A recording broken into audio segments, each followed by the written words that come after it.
يا أيها الذين آمنوا اذكروا الله ذكرا كثيرا وسبحوه بكرة وأصيلا هو الذي يصلي عليكم وملائكته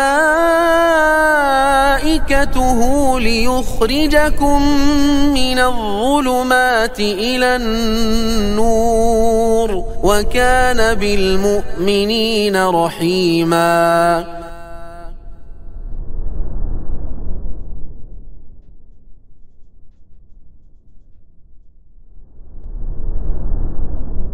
Bismillahirrahmanirrahim.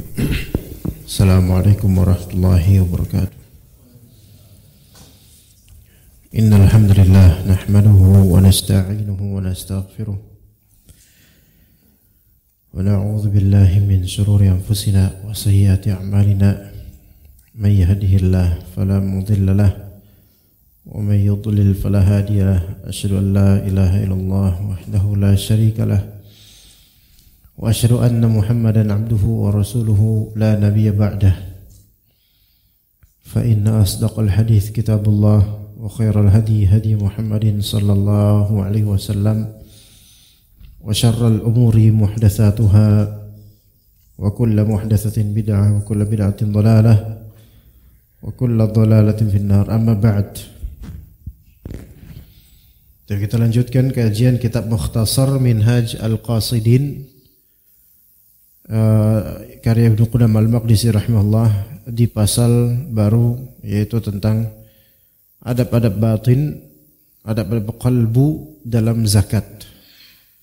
Ya, bisa juga ini untuk sedekah juga bisa, baik zakat atau sedekah. Dan zakat itu kadang disebut juga sedekah, ya, bukan kadang, sering disebut sedekah. Ya, sedekah wajibah, sedekah mafruḍah.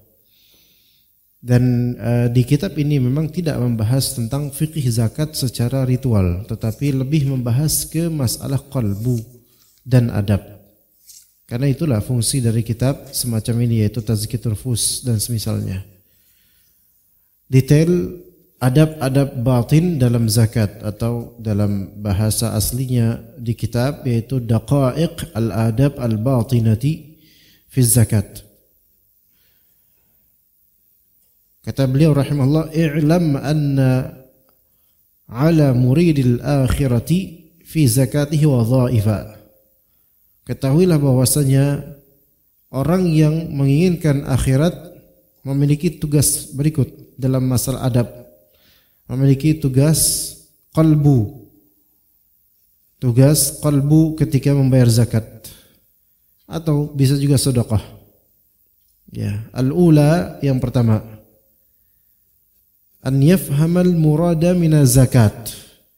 Hendaklah dia memahami al-murad minaz zakat, maksud dari zakat. Tujuannya zakat, maksud dari zakat untuk dirinya itu apa? Benefit dan tujuan dari amalan zakat atau sedekah yang dia gapai itu apa sebenarnya? Wa huwa thalathatu asya'. Ada 3 perkara. Ya, jadi al-murad minaz zakat, tujuan zakat, maksud dari zakat untuk dirinya, ya untuk apa yang bisa dia dapatkan dari zakat itu. Al-ula yang pertama, ibtila'u mudda'i mahabbatillahi ta'ala bi ikhraji mahbubih. Pertama, ibtila'. Tujuan zakat adalah ujian. Tujuan zakat adalah menguji. Ya, tujuan zakat adalah menguji. Ibtila'u mudda'i mahabbatillah bi ikhraji mahbubih. Menguji orang yang mengklaim dirinya mencintai Allah dengan mengeluarkan mahbubnya, apa yang dia cintai. Ini poin yang sangat penting. Ujian untuk siapa? Kepada orang yang mengaku mencintai Allah. Ngakunya cinta Allah. Coba kalian, engkau yang mengaku cinta Allah, keluarkan hal yang kalian cintai untuk yang kalian cintai. Untuk yang kalian bilang kalian mencintainya. Apa yang kalian paling cintai? Kalau manusia, wa innahu li hubbil khairi la syadid. Sesungguhnya manusia itu terhadap manusia sangat kuat cintanya kepada al-khair. Al-khair ini al-mal. Di surat Al-Adiyat, al-khair di sini maknanya bukan kebaikan, tetapi al-mal yaitu harta. Ya, manusia itu memiliki jibillah dan tabiat watak asli yang Allah Ta'ala tabiatkan padanya, hubbul mal, mencintai harta. Hubbus syahwat, mencintai yang dia inginkan. Zuyyina lin-nasi hubbus syahwati. Dihiaskan untuk manusia cinta kepada apa yang dia syahwati, yang dia sukai. Kalau memang kita mengklaim mencintai Allah Ta'ala, dan mencintai Allah Ta'ala harus lebih tinggi kadar cintanya dibandingkan kepada selainnya, maka diuji manusia yang mengaku atau mengklaim mencintai Allah ini dengan apa? Keluarkan apa yang kalian cintai dari nafsu atau diri kalian lillahi ta'ala, kepada Allah, untuk Allah Azza wa Jalla, di atas jalan Allah Azza wa Jalla, jika kalian mencintai Allah Azza wa Jalla.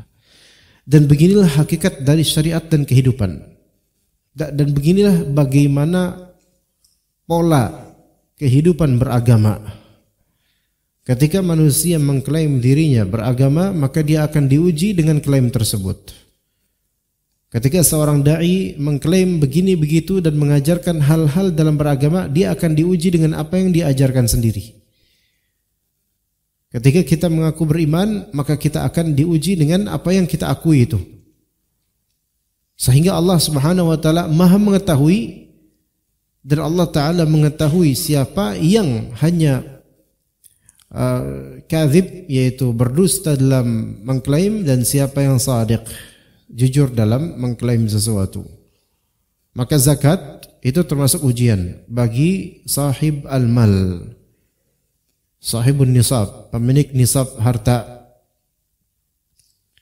Ya, sedekah juga bisa menjadi ujian bagi pemiliknya. Namun ternyata kalau kita lihat, sedekah itu umumnya tidak wajib. Ketika seseorang melakukan atau mengucapkan suatu cita-cita atau keinginan, atau ketika seseorang terwajibkan atas dirinya, maka godaan itu malah lebih besar dibandingkan ketika dia tidak terwajibkan atasnya. Ya, kita kasih contoh, ketika seseorang dulu makan apapun enak, apa aja enak. Namun qadarullah kemudian terjadi penyakit dan semisalnya, dan dokter melazimkan dirinya untuk diet dan menjaga makanan, ya. Dan ada beberapa makanan pantangan. Dan ternyata dulu sebelum diberi pantangan, dulunya semua biasa aja gitu makannya, nggak ada keinginan kuat gitu, biasa aja. Tapi setelah digariskan pantangan, nggak boleh makan ini, nggak boleh makan itu, harus makan ini, harus makan itu, kok justru ujiannya malah lebih besar. Jadi malah apa? Malah lebih tertarik ke pantangan itu. Manusiawi seperti itu. Ya. Dulu ketika belum hijrah, ya, ngobrol dengan teman kerja perempuan, teman kerja dan seterusnya, itu biasa aja, nggak ada rasa. Tapi ketika sudah ada batasan, kok malah terasa lebih menarik. Dulu ketika nggak punya duit, nggak punya harta, maksudnya biasa aja, tidak sampai kaya, nggak punya harta yang sampai nisab ratusan juta, nggak. Dulu sedekah tuh biasa aja. Tapi kok ketika sekarang sudah sukses, punya harta di atas nisab, kok malah terasa afrit bakhil gitu. Mulai terasa pelit-pelitnya. Manusia begitu, ketika manusia dibatasi, maka dia potensi ketergodaannya lebih kuat. Ketika manusia dibatasi, maka potensi ketergodaannya lebih kuat. Dan disinilah parameter dia jujur atau dusta. Karena seseorang itu tidak bisa kita anggap dia bersih atau jujur atau kita anggap dia dusta atau pembohong kecuali setelah kita uji dia. Maka dengan ujian semua ketahuan. Maka zakat adalah ujian kepada orang yang mengaku mencintai Allah. Dan orang ketika dia tidak punya harta yang dia zakati karena belum sampai nisab, itu biasa aja tentang zakat. Namun ketika dia mulai punya harta banyak, malah dia menjadi bakhil. Manusiawi itu, manusiawi, subhanallah. Manusia seperti itu. Ya, kita pun merasa gitu kadang-kadang. Ketika kita miskin, belum punya apa-apa, kita berandai seandainya nanti aku punya ini, aku akan sedekah ini. Ada harapan itu, tapi ketika berpunya, boro-boro zakat, boro-boro sedekah bahkan. Begitulah manusia. Maka ini ujian bagi orang yang mengaku mencintai Allah. Yang kedua, watanazzuh an sifatil bukhlil muhil. Yang kedua, tujuan dari zakat, maksud dari zakat adalah membersihkan diri dari sifat al-bukhl, pelit yang mencelakakan. Membersihkan diri dari sifat pelit yang mencelakakan.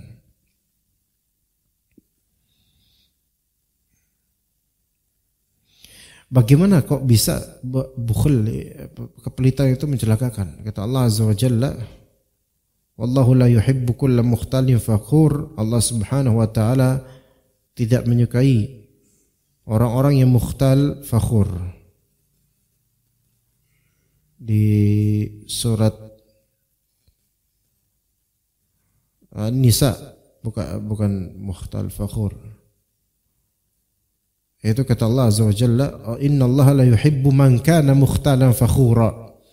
Sesungguhnya Allah Subhanahu wa taala tidak menyukai orang yang mukhtalan fakhura.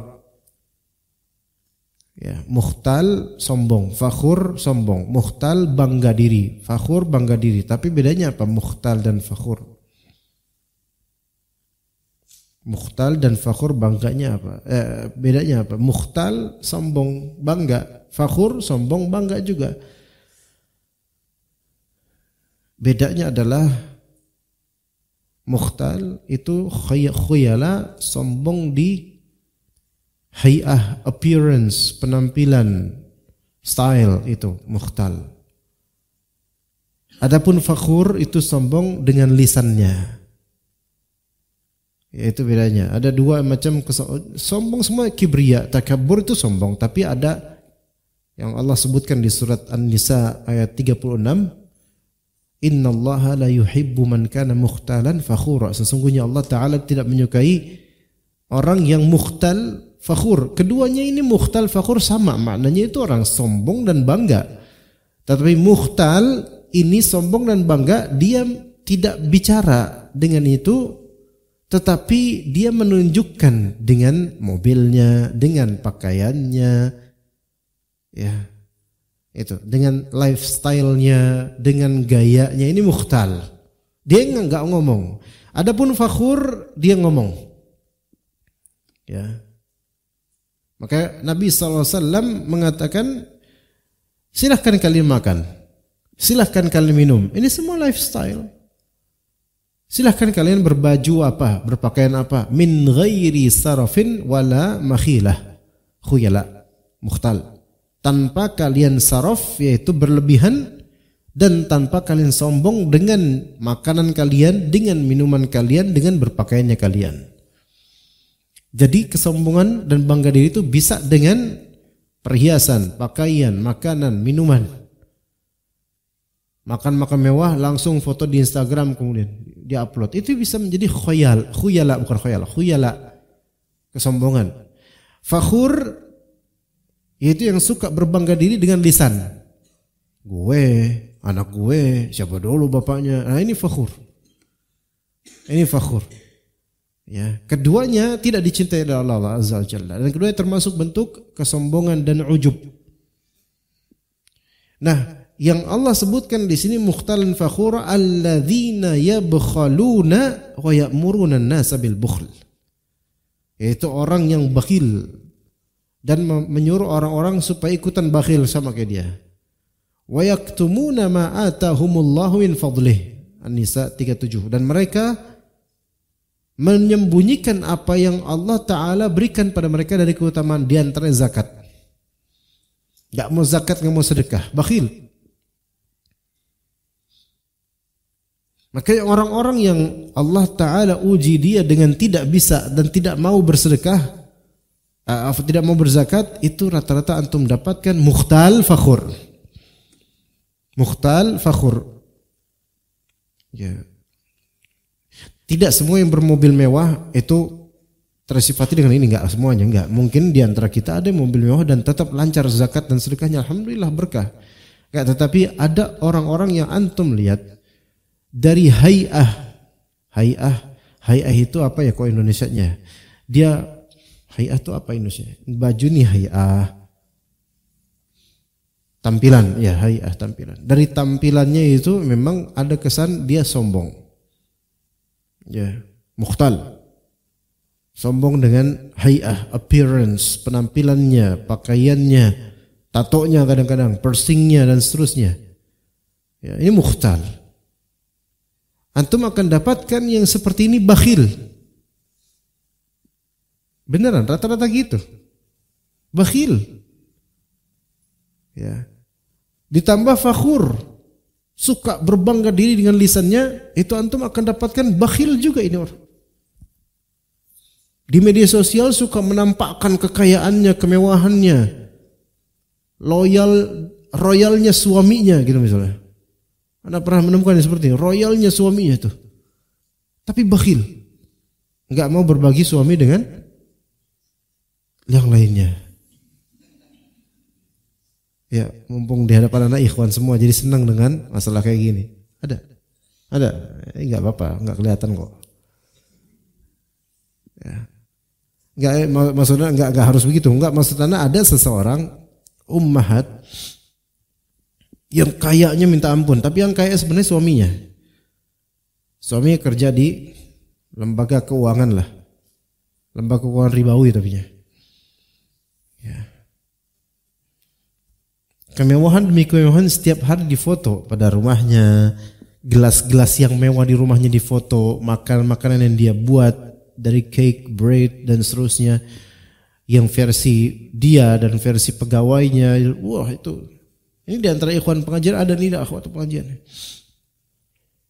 Ya, setiap hari itu. Ya. Tapi ketika itu sekarang udah enggak gitu lagi. Mungkin udah kena getahnya mungkin, ya. Ketika itu, sorry. Namun kemudian tiba-tiba memasang status agak panjang sedikit, keselnya dia dengan ada seseorang yang pengen minjem duit sama suaminya. Minjem duit sama suaminya, minjem duit loh, bukan minta loh. Karena dia lihat kaya, ada orang pengen minjem duit, dia mencak-mencak langsung di status. Memang kalian pikir kami siapa? Dan seterusnya marah gitu, komplain, marah di status bahwa ada yang mau minjem duit sama suami, bukan yang mau minta, bukan yang mau ngerampok suami, bukan. Artinya orang ini sensitif ketika ada bagian dan serpihan dari harta suaminya yang mau dipakai sama orang lain, itu sensitif saking bakhilnya. Karena mukhtal, karena sombong dengan kepemilikan, karena fakhur, bangga dengannya, dengan lisannya bangga dengan apa yang Allah berikan, dan kemudian wa yabkhalun wa yaktumun, mereka menyembunyikan ma atahumullahu min fadli, apa yang Allah berikan dari harta disembunyikan. Hanya ditampakkan kemewahan mereka, tapi disembunyikan dari orang-orang, tidak untuk dinikmati oleh siapapun, hanya untuk dinikmati, nih gua seperti ini nih, kehidupan gua seperti ini. Ya. Maka ini adalah sifat kikir yang mencelakakan. Loh, celakanya di mana? Kok bisa sampai ke celaka? Di sini karena Allah Taala katakan wa a'tadna lil kafirina 'adzaban muhina. Dan kami persiapkan untuk orang-orang kafir azab yang menghinakan. Seandainya memang dia tidak kafir, tidak sampai kafir misalnya, hanya bakhil, tapi tetap ini menghinakan.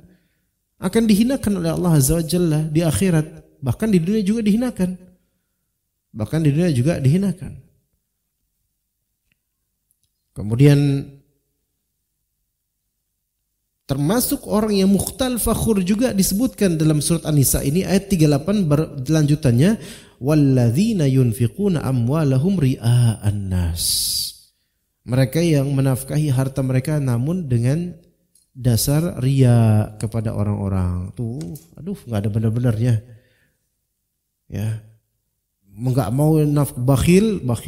Tapi ketika sekali infak riya. Jadi enggak ada berkah-berkahnya amalannya gitu loh. Ya.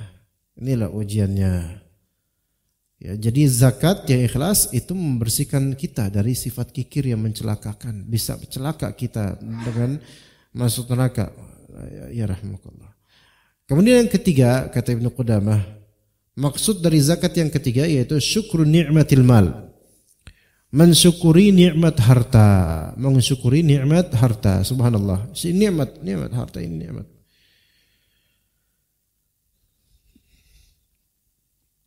Harta ini nikmat. Sampai kadang kita misal dalam kondisi tidak banyak hartanya pun, kemudian ada orang yang minta sama kita sesuatu karena nggak punya, atau minta pinjaman karena nggak punya apa-apa lagi, kita sampai bilang, ternyata walaupun harta saya sedikit, saya masih lebih nikmat dibandingkan dia yang nggak punya apa-apa. Ya, jadi zakat itu kan berarti udah sampai nisab, berarti banyak hartanya. Syukuri harta, nikmat harta tersebut 2,5% aja lah dari harta itu. Disyukuri dengan cara memberi. Tidak semua syukur itu hanya dengan lisan, tapi sebagian kesyukuran, sebagian syukuran itu harus dengan cara badl. Al-badl itu mengerahkan. Al-badl itu mengerahkan, badlul mal, badlul juhud, ya. Badlul mal yaitu mengerahkan harta sebagai rasa syukur. Makanya kadang-kadang ada orang sebutan tasyakuran. Tasyakuran itu syukuran. Tasyakuran misalnya anaknya baru lulus kuliah misalnya, maka tasyakuran dengan cara sedekah. Itu boleh, enggak apa-apa. Selama tidak ada ritual bid'ah di dalamnya, enggak apa-apa. Ya. Itu mensyukuri nikmat harta. Mensyukuri, ya. Nah, di antara mensyukuri nikmat harta yang wajib adalah zakat.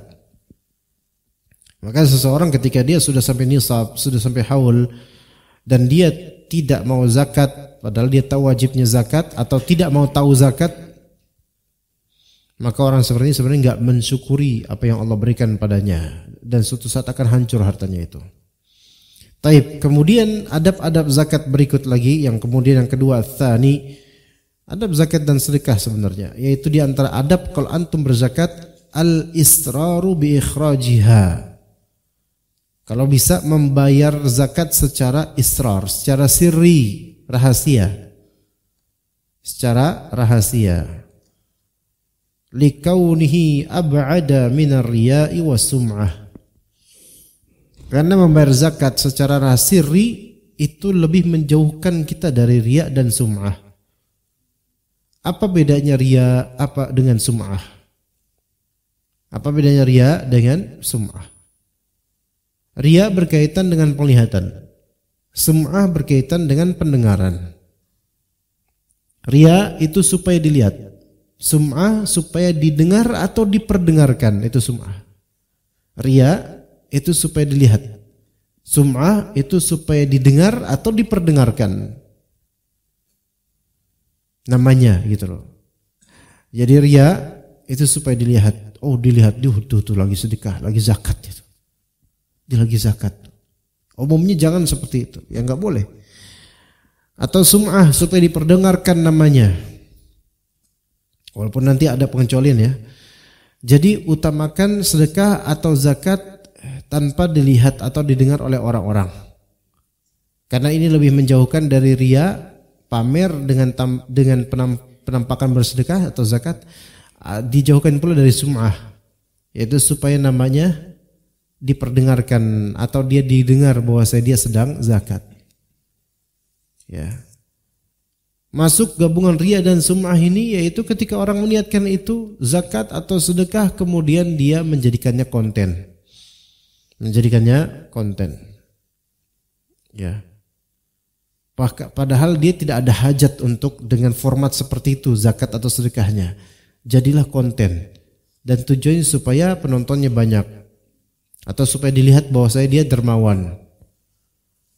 Ya, maka ini jauh dari adab.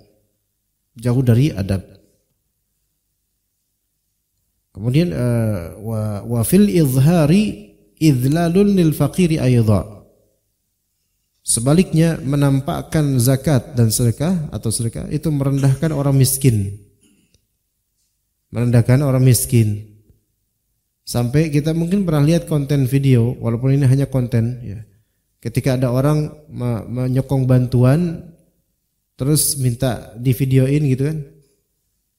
Nah, diketok pintu rumah orang miskin, kemudian keluar orang miskin itu, ketika dia mau menerima kan foto bareng dua sambil megang beras atau apanya gitu yang orang miskin itu ini cuma konten, cuman konten. Orang itu miskin itu pamit bentar, mau ke dalam bentar, mau ganti kostum. Akhirnya pakai jas yang bagus, keluar dan kemudian dibalik sama orang miskin itu, yaitu seolah-olah orang miskin itu yang sedang memberi orang yang itu hanya konten, itu not happening, tapi ya benar ternyata menzahirkan zakat kepada orang miskin terang-terangan itu idlal lil fakir, bisa menghinakan orang fakir. Dan mungkin ya dia orang fakir ini terpaksa nerima walaupun hatinya itu sebenarnya enggak terima gitu loh, diperlakukan seperti ini, dipertontonkan seperti ini.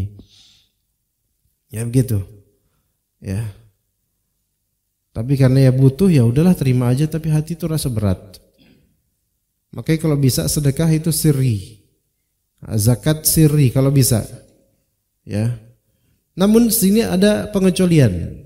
Fa in khafa an yuttaham bi'adamil ikhraji a'ta man la yubali minal fuqara bil akhdhi bainal jama'ati alaniyatan wa a'ta ghairahu sirra. Bila khawatir dituduh tidak membayar zakat, maka silahkan memberi orang fakir yang tidak sungkan menerima di depan khalayak secara terbuka dan tetap memberi selainnya secara rahasia. Yani kalau orang-orang menuduh antum tidak bayar zakat, tuh lihat tuh orang kaya tapi nggak pernah bayar zakat. Ya, daripada ini kan demi mencegah apa? Mencegah fitnah, mencegah tuduhan tanpa bukti, mencegah desas-desus, isya'ah di tengah masyarakat. Maka ya udah antum kasih orang fakir yang sungkan menerima dengan terang-terangan, kasih. Namun juga kalau bisa tetap memberi selain orang fakir yang ini, memberi yang lainnya secara rahasia. Ya, ini namanya saddud dzara'i' atau saddud dzari'ah, yaitu menutup celah keburukan. Kita bukan bermaksud untuk riya atau lagi sum'ah, enggak. Tetapi maksudnya di sinilah mencegah keburukan fitnah dari lisan orang-orang yang hasad. Maka ini tidak apa-apa. Ya. Allah Subhanahu wa taala menyebutkan dalam Al-Qur'an pula ada pilihan, kata Rabb kita Azza wa Jalla, in tubdus shadaqat fa ni'immahi. Ya, jika kalian menzahirkan sedekah maka itu bagus.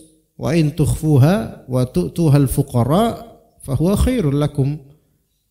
Dan kalau kalian menyembunyikan sedekah itu dan memberikannya kepada orang-orang fakir dalam keadaan tersembunyi, maka itu lebih baik buat kalian. Ya, wa yukaffiru ankum min sayyi'atikum. Allah taala akan menggugurkan dosa-dosa kalian. Wallahu bima ta'maluna khabir. Dan Allah taala Maha tahu dengan detail apa yang kalian lakukan, secara umum atau berkaitan dengan konteks zakat dan sedekah. Ya, kalau misalnya antum sudah melakukan zakat dengan sirri untuk menjaga hati dari riya dan sum'ah, ya, namun orang-orang menuduh antum tidak berzakat, maka ya khalas, kita kembali ke ayat tadi akhirannya wallahu bima ta'maluna khabir. Allah aja yang tahu dah. Allah yang lebih baik gitu. Biar Allah taala beritahu ke orang-orang ini kalau saya sudah menunaikan zakat. Namun kalau misalnya ada ketertabrakan antara khawatir riya sum'ah dengan khawatir fitnah orang-orang. Khawatir riya sum'ah dengan khawatir fitnah orang-orang. Maksudnya kita mau beramal, kalau kita enggak menampakkan amal ini, maka kita khawatir orang akan menuding kita kalau enggak kita nampakkan. Ya. Tapi kalau kita tampakkan, kita khawatir kita akan terjerumus ke riya dan sum'ah. Faham enggak maksudnya di sini? Kalau kita nggak berzakat, nggak sedekah, nggak nimbrung gitu, nggak menzahirkan amalan, maka kita khawatir orang-orang akan memfitnah kita. Tapi kalau misalnya kita nimbrung melakukannya secara terang-terangan, hati kita yang terfitnah dengan apa? Nggak bisa fokus mengamalkan itu, sehingga lebih fokus untuk memperlihatkan, yaitu riya dan sum'ah. Ya, sebenarnya hal ini, pertimbangan seperti ini ya kita timbang-timbang lagi karena disesuaikan dengan konteks. Namun pada asalnya menyelamatkan kalbu sendiri lebih diutamakan daripada menyelamatkan lisan orang. Di sini sebenarnya semua ditimbang maslahat dan madarat masing-masing. Di setiap kasus beda-beda. Tetapi kalau ditarik ke globalnya kasus, menyelamatkan kalbu sendiri itu lebih didahulukan dibandingkan menyelamatkan lidah orang. Selamatin dulu hati antum dari riya dan sum'ah. Maka mungkin kalau dalam konteks ketertabrakan seperti ini, tetap melakukan amalan sirri aja. Selamatin hati.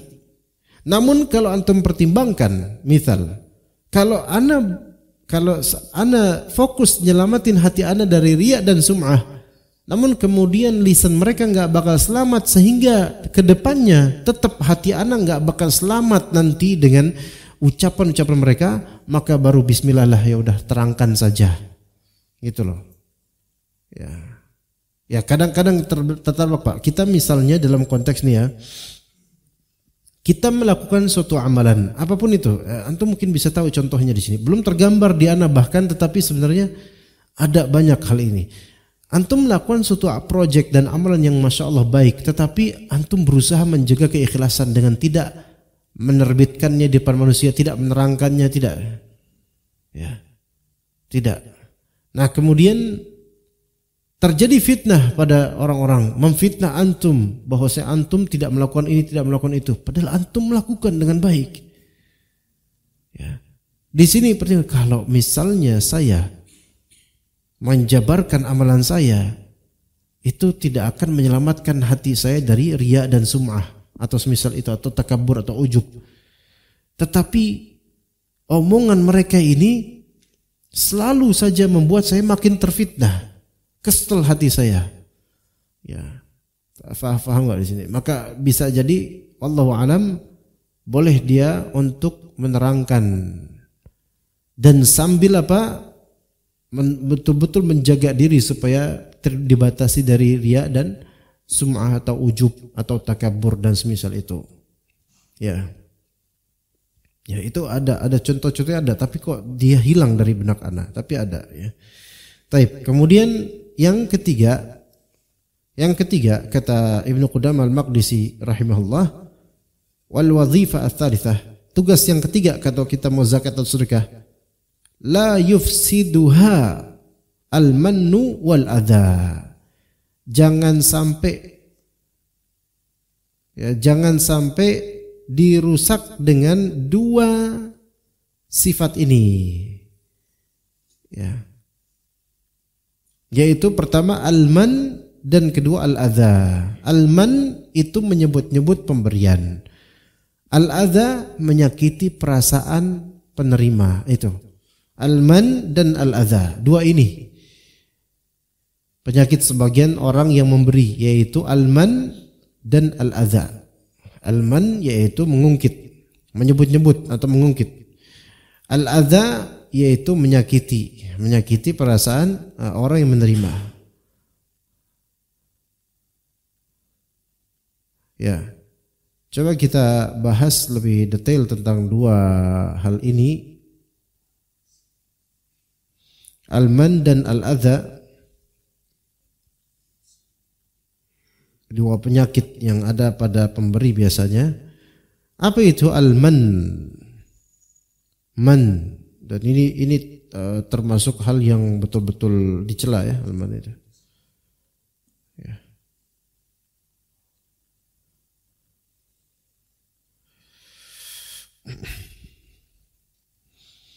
Al-man itu sebagian mengatakan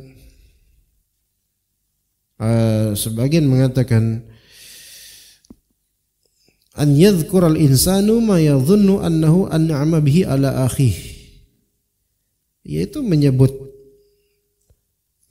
kebaikan, gitu aja, menyebut kebaikan. Itu intinya menyebut kebaikan atas jasa dia, gitu, menyebut kebaikan, menyebut jasa dia. Ini kata para ulama, ini mustaqbahun, fahami baik-baik ini.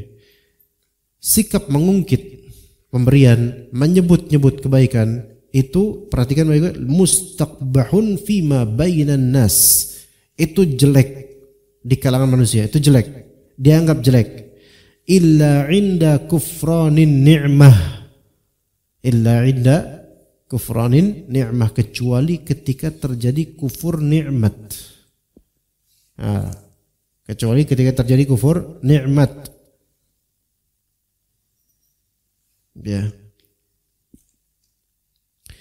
Ya, dipahami baik-baik. Al-man, mengungkit kebaikan, itu buruk kecuali jika terjadi kufur nikmat pada orang penerima.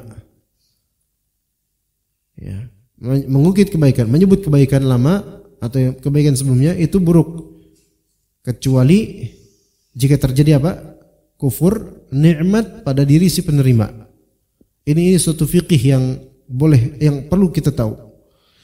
Karena tidak semua sikap mengungkit itu total salah semua. Ada kalanya sikap mengungkit ini demi maslahat yang lebih besar, yaitu supaya orang ini selamat dari kufur nikmat. Ya, makanya dikatakan al-minnatu tahdimu sani'ah wala hasuna dzikruha 'indal kufran.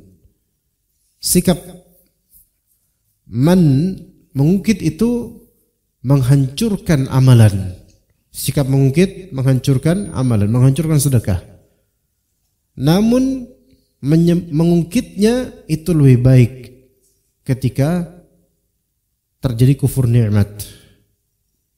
Ya.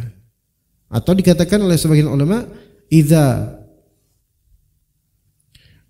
kufiratin ni'mah hasunatil minnah. Jika nikmat dikufuri, maka pemberian diungkit. Jika kenikmatan dikufuri, maka boleh atau bagus sikap mengungkit itu diadakan untuk mencegah dia dari kufur nikmat. Dan ini biasanya terjadi di keluarga misalnya. Ya, seorang suami yang telah memberi kenikmatan, yang telah memberi sedekah, telah memberi nafkah, memberi hal yang terbaik pada istrinya. Namun istrinya kufur nikmat terhadap suaminya. Maka ini boleh suami mengungkit atau menyebut kebaikan dirinya pada tema itu.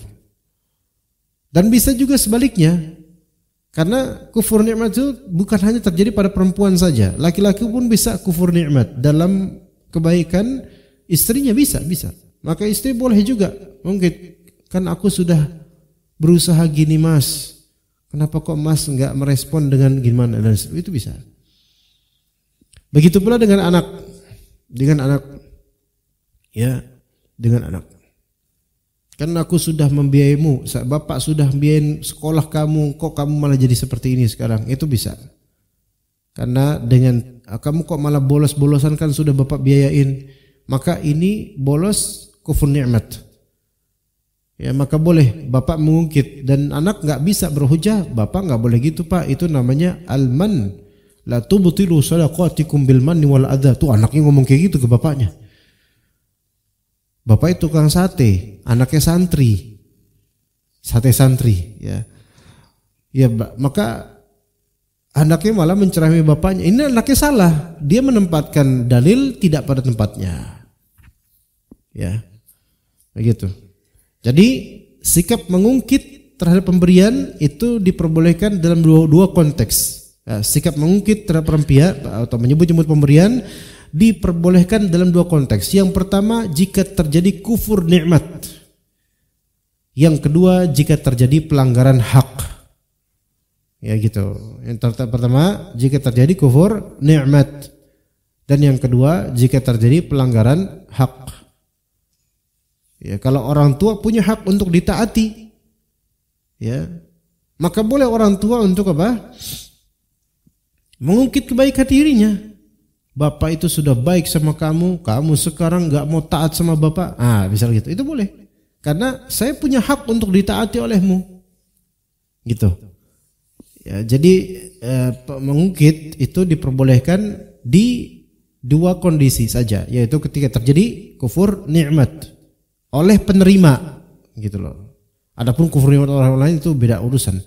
Yang kedua yaitu terjadi pelanggaran hak atau tidak ditunaikannya hak oleh penerima, maka itu boleh terjadi alman. Tapi kemudian al-adha, menyakiti perasaan si penerima. Menyakiti perasaan si penerima. Kalau ini agak lain. Kalau misalnya menyakiti perasaan penerima, ini beda dengan alman. Memang alman itu adalah alman menyakiti. Orang kan kalau ngungkit kan sakit yang diikut. Ya Allah, masih diomongin itu kan udah berlalu gitu kata orang yang menerima. Ya, itu aslinya man itu mengungkit itu menyakiti orang yang menerima. Tetapi adza ini lebih dari beda, bukan hanya menyebut-nyebut tapi menyakiti. Dia enggak menyebut-nyebut pemberian lama, enggak, tapi ketika ngasih nyakitin. Ketika ngasih nyakitin. Ya. Kita misalnya, nih terima, gue tahu lu miskin gitu. Nah, subhanallah, enggak enak. Akhi fadl nih buat antum. Antum mukanya kayak gitu banget, miskin banget antum. Nah, ini adza. Dia enggak mengungkit pemberian, tapi dia memberinya dengan cara menyakiti. Ya, dia memberinya dengan cara menyakiti. Dan adza itu tidak, adza dengan madharat itu beda. Madharat, darar itu membahayakan. Adza itu cuma sekelumit saja, itu adza. Kata Allah Azza wa Jalla terhadap orang beriman, la yadurrukum illa adza. Orang-orang kafir itu tidak akan memberikan mara bahaya kepada kalian kecuali adza. Adza itu sekelumit doang. Maka jangan baper.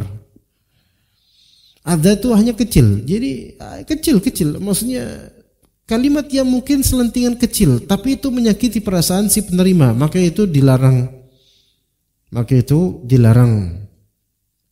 Ya, disebutkan juga dalam Al-Quran, la tubtilu sadaqatikum bil manni wal adha. Janganlah kalian menggugurkan pahala sedekah kalian dengan sikap mengungkit dan sikap menyakiti perasaan si penerima. Dan dalam Al-Quran, lafal adza ini bisa dimakni asyatm was-sab, yaitu mencela, mengejek, mencela, ya, menghinakan, mencela, ya, seperti la yadurrukum illa adza di surat Al-Imran. Orang-orang kafir itu tidak akan memberikan mara bahaya kepada kalian kecuali celaan semata, yang kalau kalian tutup telinga kalian enggak kedengeran, udah. Ya. Itu adza. Nah, juga dalam hadis Nabi sallallahu alaihi wasallam, ya, adza itu hanya rintangan kecil. Seperti kata Nabi sallallahu alaihi wasallam, ma yusibul muslim min nasabin wala wasabin wala hammin wala hazanin wala ghammin wala adza illa kaffarallahu bihi an sayyi'atih hatta syaukata yushakuha. Kata Nabi SAW, ma yusibul muslim, apa yang menimpa muslim dari nasab.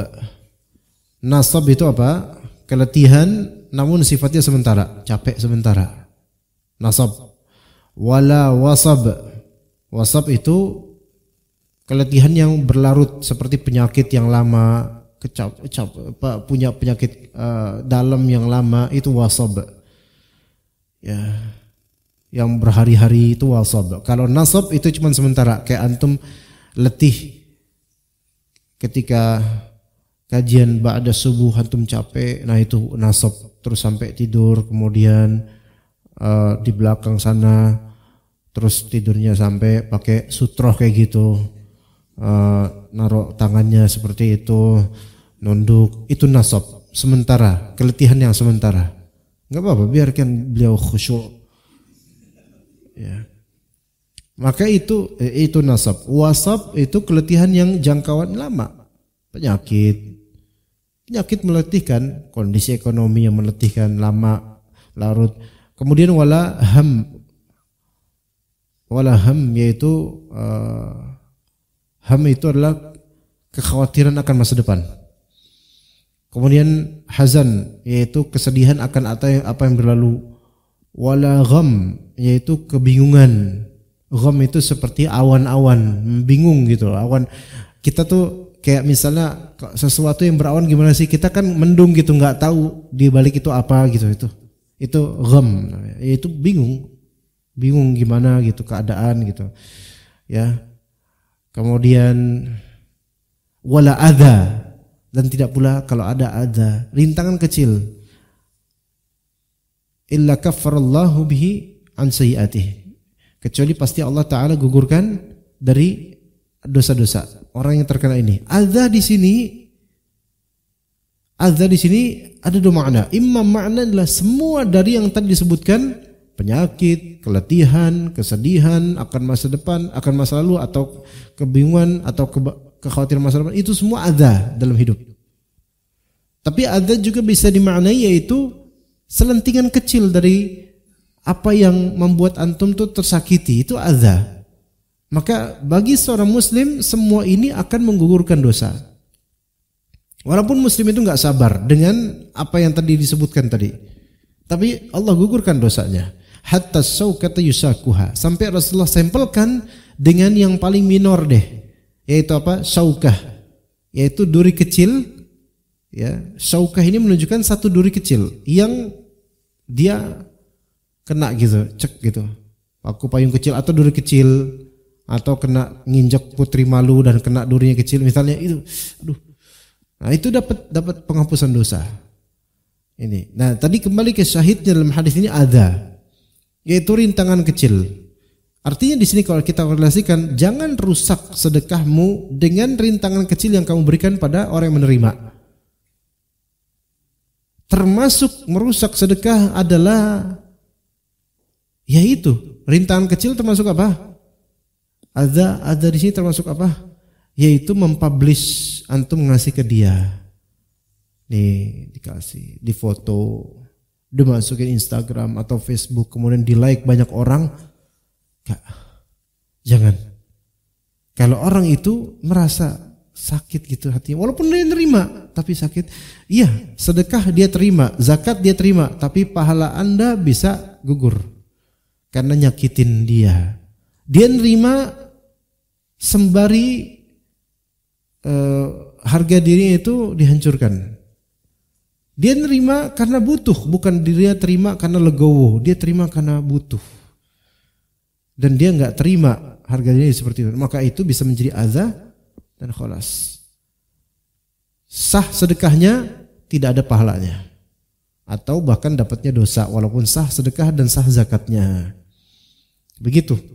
Ya, makanya dia anjurkan di sini bayar zakat atau sedekah kalau bisa rahasiain sedekahmu. Jangan ngomong-ngomong ke orang kamu sedekah ya. Ini misalnya antum ngasih jubah ke teman antum satu masjid gitu.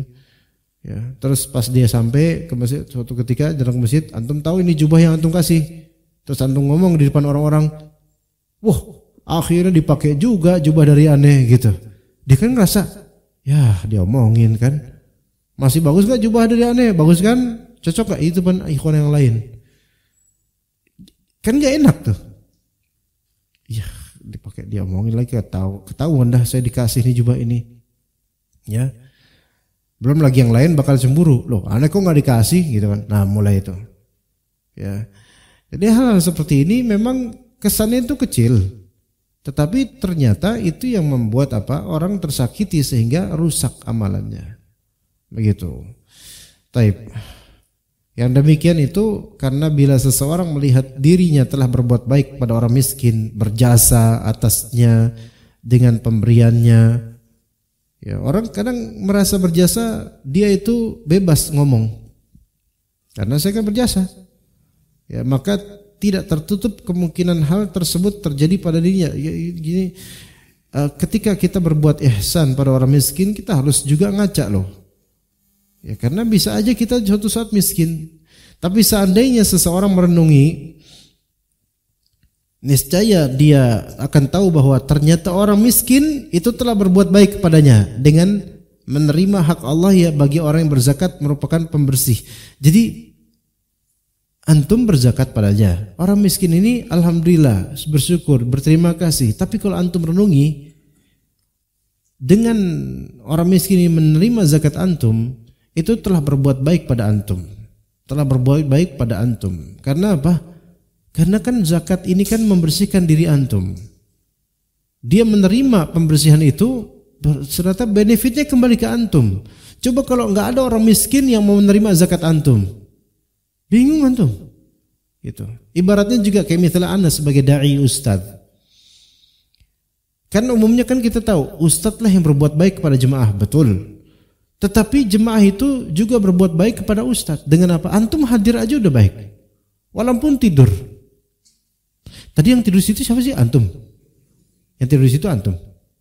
Antum itu. Oh, Masya Allah. Udah melek sekarang. Nggak diterusin aja. Walaupun tidur dapat pahala. Asal jangan semuanya.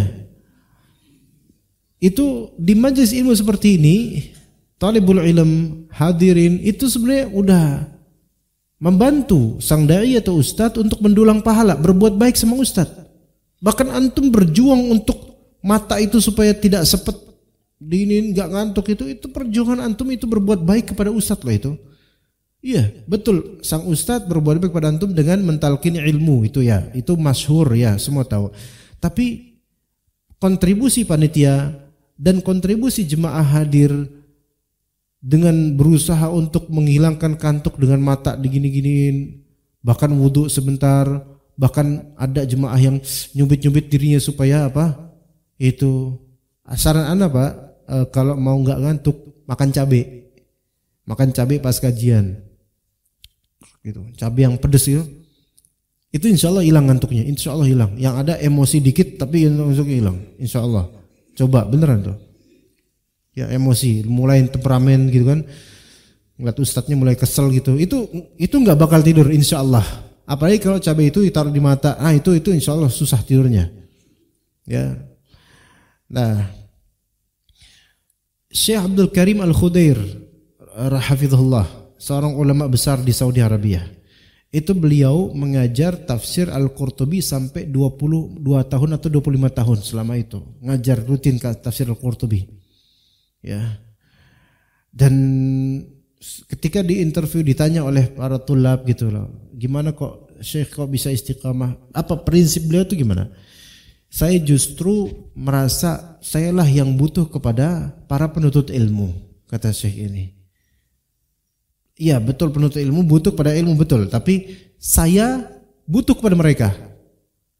Karena hadirnya mereka itu dulangan pahala saya. Ya subhanallah gitu loh.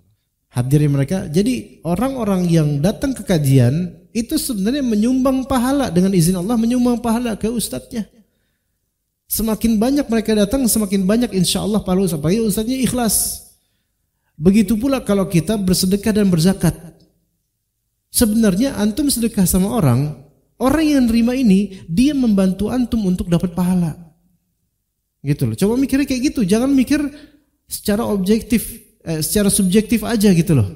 Subjektif ya, keguean, keakuan, karena saya udah berjasa sama kamu. Enggak, jangan kayak gitu mikirnya. Itu nanti jadinya alman wal adha, nyakitin dan ngungkit. Tapi pikirkan bahwasanya orang ini telah membantu antum untuk mendulang pahala dengan menerima itu. Ya. Jadi sifatnya objektif gitu.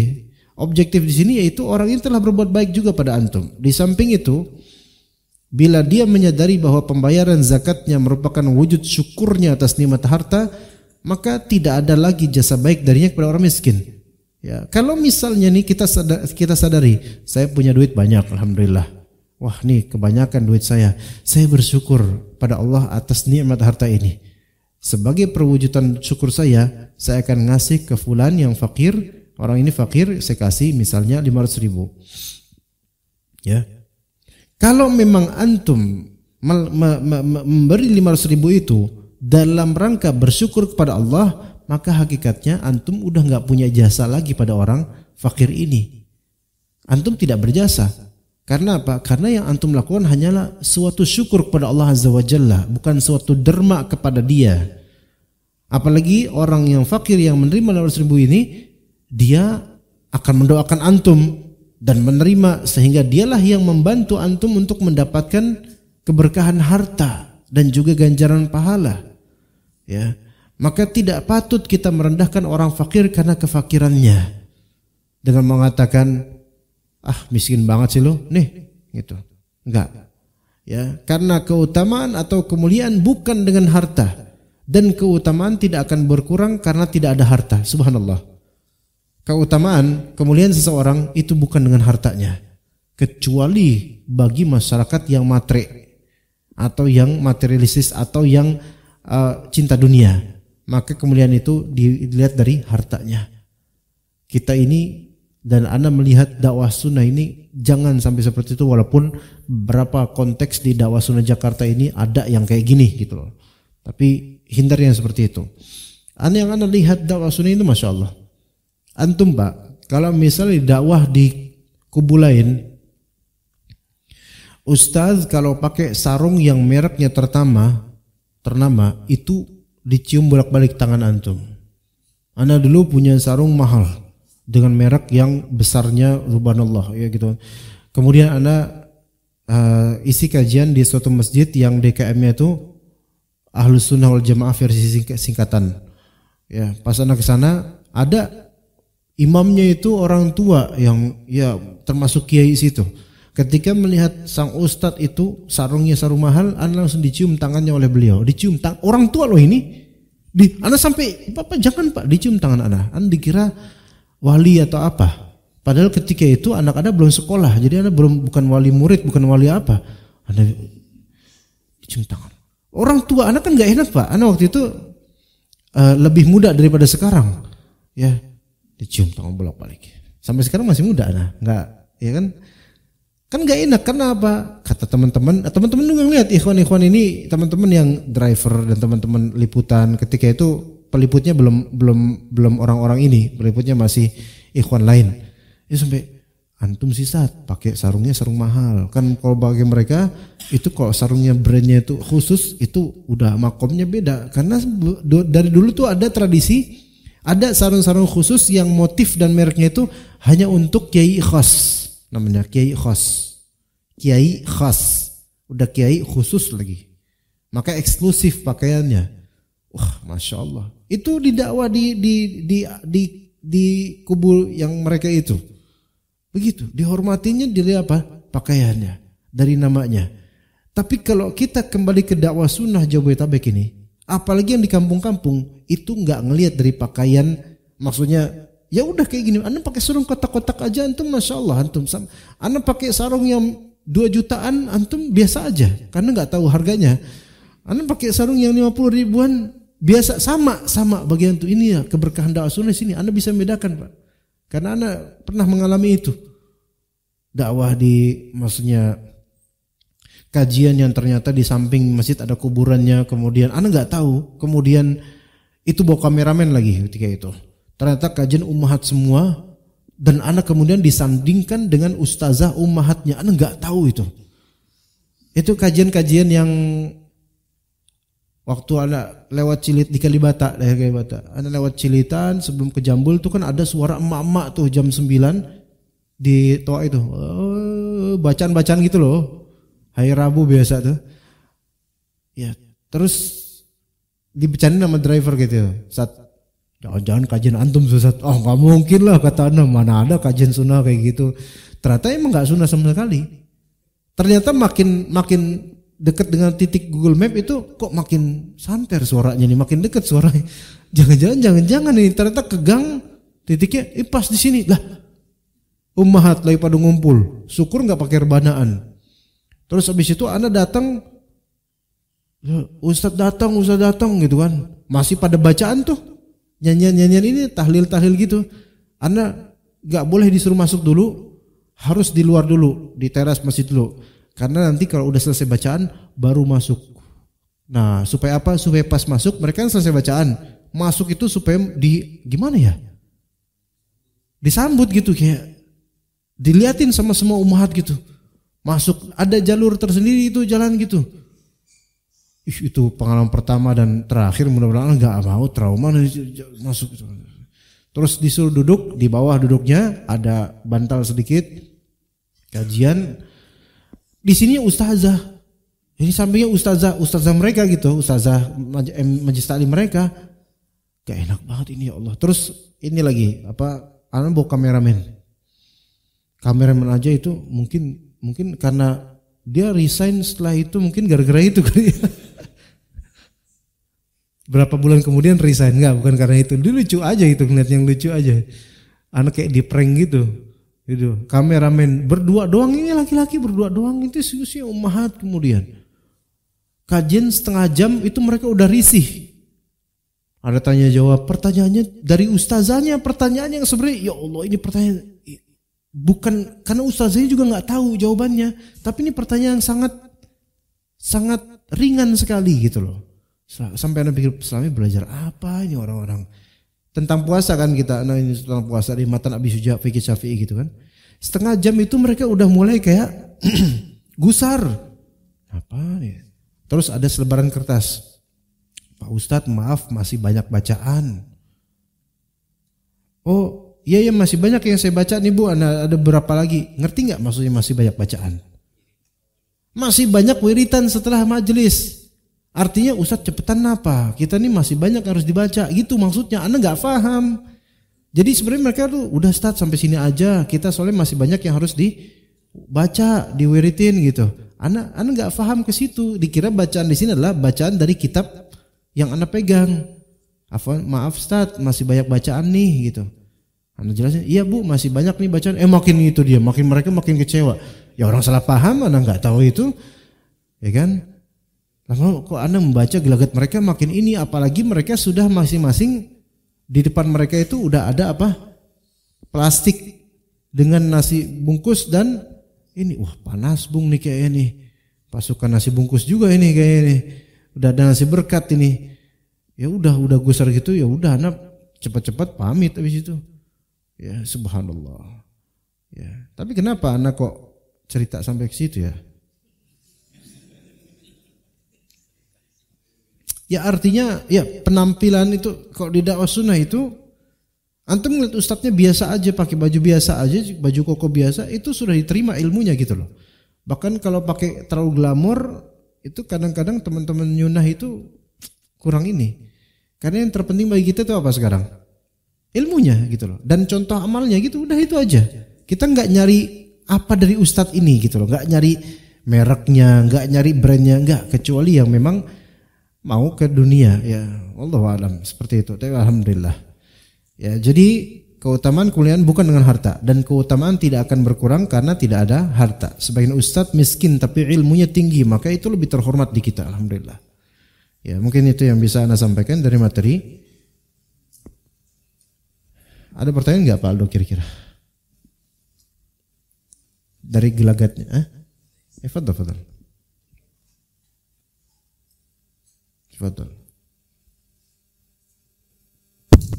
Bismillah. Assalamualaikum warahmatullahi wabarakatuh. Waalaikumsalam. Jazakallahu khair atas segala ilmunya, menjadi bermanfaat bagi kami dan ilmu jariah buat Ustaz. Amin. Izin bertanya Ustaz, tadi Ustaz menyampaikan bahwa salah satu bentuk mensyukuri nikmat harta itu adalah dengan bersedekah. Bagaimana keumuman jika seandainya kita bersyukur atas sesuatu dan kita mengadakan acara makan-makan Ustaz, seperti mungkin ketika kelulusan anak kita sekolah, kita mengadakan syukuran di rumah, mengajak makan-makan saudara dan semuanya, atau mungkin konteksnya memang yang tidak ada dalilnya gitu Ustaz. Bagaimana hukumnya Ustaz? Syukran jazakallahu khair. Ya. Baik. Tasyakuran itu secara umum boleh selama di dalamnya tidak ada unsur atau ritual khurafat, keyakinan khusus, fadilah khusus, tidak. Tapi kalau keumuman enggak masalah. Antum tasyakuran kelulusan anak kemudian mengundang saudara-saudara atau teman-teman atau reunian, ya, mengundang teman-teman atau mengundang ustadz untuk sama-sama majlis taklim ikutan sekaligus makan-makan, itu enggak masalah. Ya, masalahnya di mana? Enggak ada masalah itu, semua itu. Ya. Tapi selama tidak dianggap adanya fadilah khusus dengan ini, yaitu kalau di tanggal sekian kita makan-makan itu dapat keutamaan khusus di sisi Allah, enggak ada. Itu pokoknya itu butuh dalil. Ya, jadi selama hanya ngumpul makan-makan itu sama dengan traktir, cuman dengan format ini lebih kekeluargaan gitu aja, sama kan. Antum ketika Allah berikan rezeki dapat gaji bonus tambahan, antum tasyakuran dengan bawa istri keluar kemudian makan-makan di luar, sama sebenarnya, tidak ada beda, hanya saja tidak ada format-format yang seolah-olah kita meyakini dengan format itulah amal ini berfadilah, enggak gitu. Ya, seperti itu. Artinya kalau misalnya antum tasyakuran antum ngundang ustaz, alhamdulillah fadal, enggak ngundang ustaz, enggak apa-apa. Maksudnya ngundang ustaz buat kajian di tasyakuran ini bagus, enggak juga enggak apa-apa. Seenggaknya undang ana lah walaupun cuma makan-makan gitu. Gitu. Ya, Pak. Lain kali kayak gitu. Iya. Sekarang coba, ada nggak sisi bersyukur dari kalau misalnya ada makan-makan, nanti ada makan nggak? Ada. Itu bersyukur bukan? Bersyukur kita makan bareng, sama, nggak jauh beda. Dan tidak ada khusus keutamaan barang siapa yang makan bersama di waktu syuruk maka dia akan mendapatkan fadilah, nggak gitu. Ya, jadi umum aja, sedekah umum, tasyakur, bersyukur umum gitu aja. Nggak masalah insyaallah. Ya, Pak.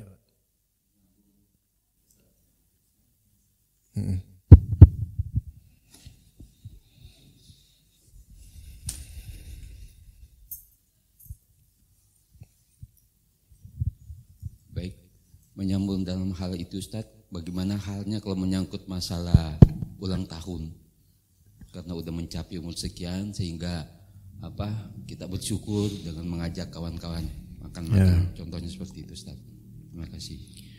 Adapun untuk birthday ulang tahun, maka itu kan tradisi orang-orang kafir dan orang-orang fasik, maka ini dibedakan. Ini bukan bersyukur namanya. Ini bersyukur yang merupakan ciri khas dari orang-orang kafir atau fasik. Maka ini masuk ke dalam man tasyabbaha biqaumin fahuwa minhum. Barang siapa menyerupai suatu kaum, maka ini termasuk dari golongan mereka.